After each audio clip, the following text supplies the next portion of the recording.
great part about organic gardening is it's all part of nature's cycle. We plant the seeds and the seedlings, we watch them grow, and we harvest beautiful organic produce like this.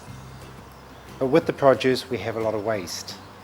That waste we now put back into our composting systems, and through the system it goes back into the garden and feeds the next generation of our vegetables.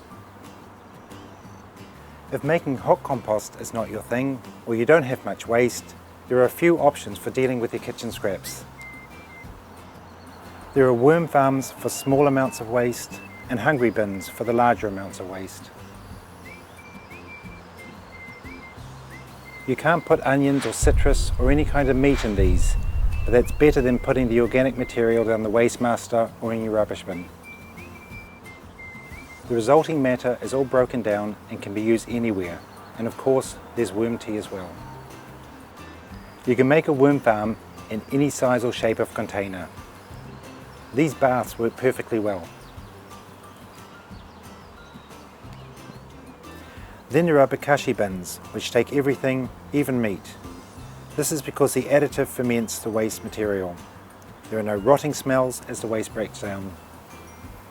Bokashi bins make liquid too, which needs to be diluted around 100 parts to 1 before applying.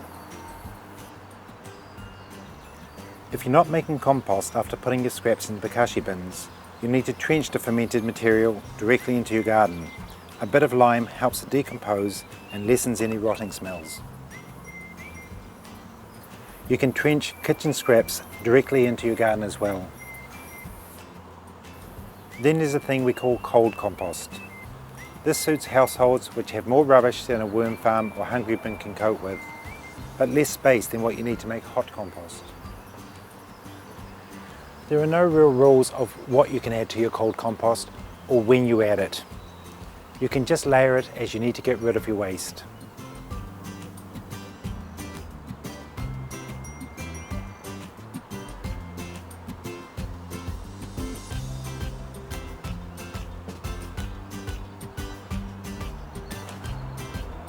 The addition of a handful of garden lime gets things moving along.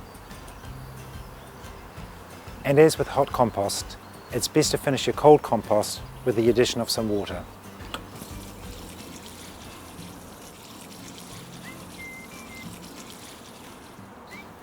This bin's been composting for about 6 months now. It's broken down to the point where it's now usable in the garden. It's full of beneficial bacteria and fungi and earthworms and is rich in black.